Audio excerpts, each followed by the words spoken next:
This podcast, Spotlight for Success, is our way of highlighting the incredible success stories happening in education right here in our home state of Georgia. Today, we're thrilled to be joined by Melanie Holland, who has made a significant impact in the field of social studies education.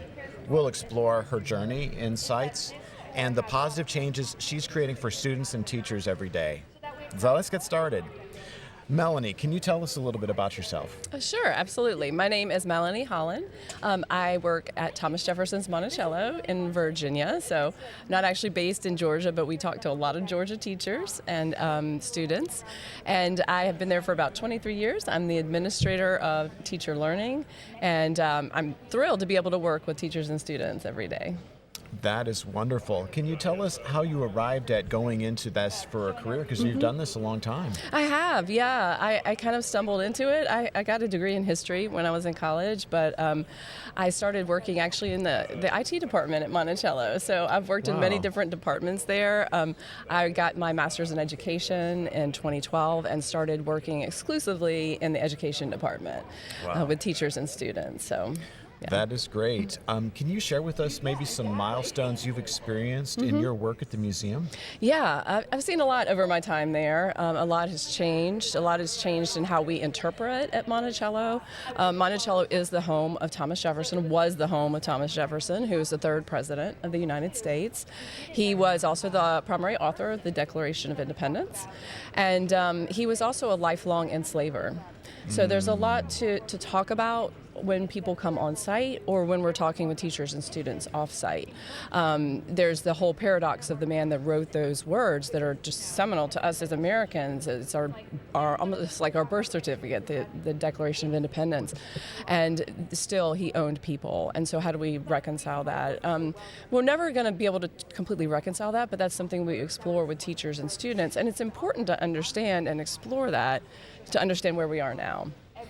And one really great way to do it is at Monticello, that power of place. Okay. Coming to Monticello really kind of puts you in a different, it's not transporting you back in time, but it does allow you to kind of think about things in a different way than you might could even in a classroom or somewhere else, because you get to see the actual structure, the building that was built by enslaved people, but designed by Thomas Jefferson. You can see bricks that were made at Monticello. You can see the fingerprints of children, enslaved children, in those bricks of Monticello. It's really a way to kind of bring it to life. So that's something that power of place is really important for us as educators and museum educators when we're thinking about students and teachers. And our virtual tours allow us to bring a little bit of that power of place to classrooms.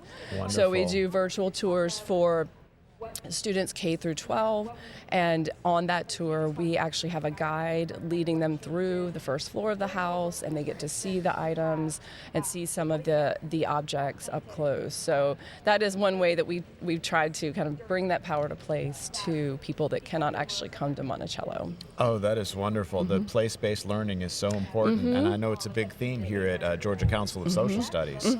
Something they really want discussed and explored, and it's great that you're part of that learning experience.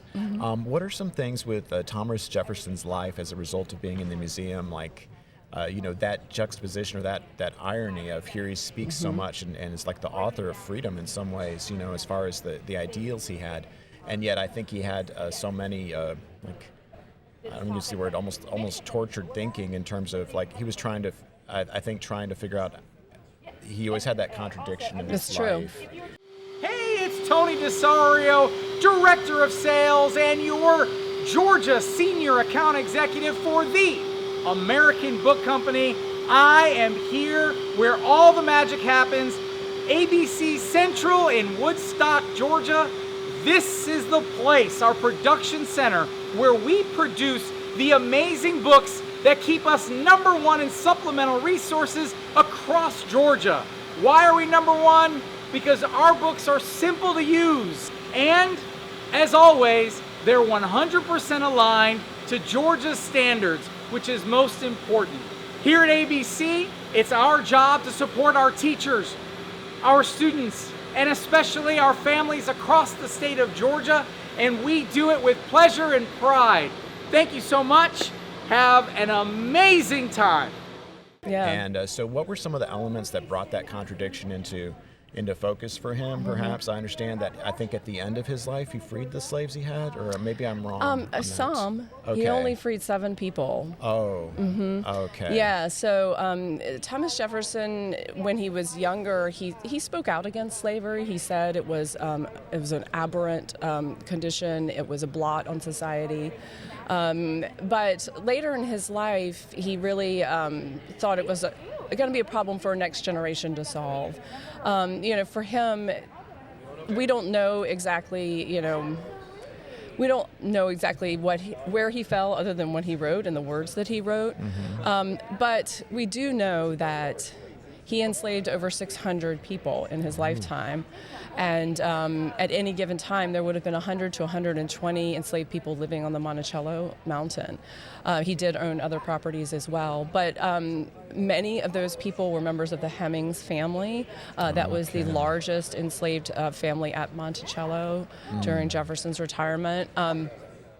But we also know that there were many other people that we don't know as much about. We know a lot about the Hemmings family and some of the other enslaved families at Monticello because of not only Jefferson's meticulous record keeping.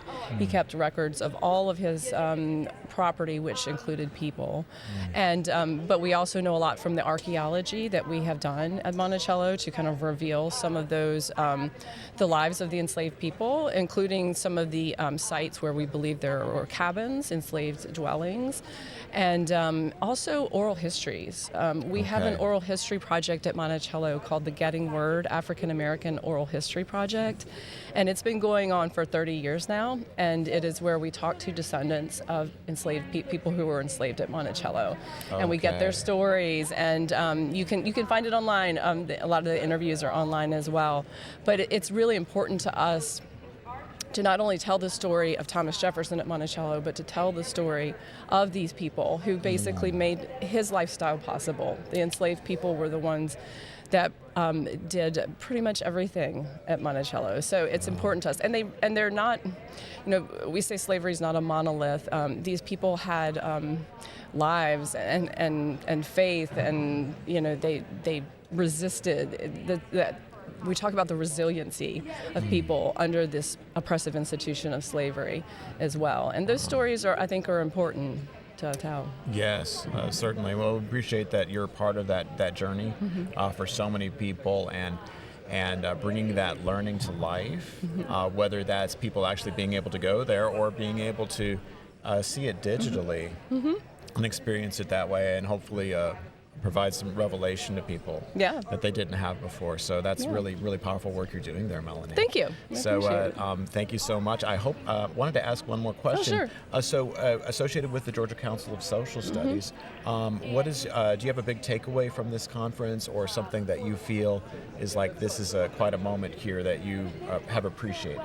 Yeah, this is the first time we've been back to the conference post-COVID at Monticello. So I have been thrilled to be able to talk to Georgia teachers. We have a lot of overlap in what we offer and what they're teaching in the classroom, and just to have them come up to our exhibit table and tell us either like, oh my gosh, I love Monticello, I've been there, or I want to go there. We do have a teacher fellowship too, so got to plug that for our Georgia teachers. So come on site and you can see us in the summertime. But it's just been really fun to reconnect, I guess, with teachers we haven't seen. So. Wow. Yeah. Well, thank you so much. Absolutely. This is Melanie Holland with the Monticello Museum of Thomas Jefferson in Virginia, and we're so happy that you were able to come today. Thank you. Thank you. Again, this is ABC Spotlight for Success, and wishing you, Melanie, a great conference and a safe trip back home. Thank you. All I appreciate it. Bye-bye. Bye.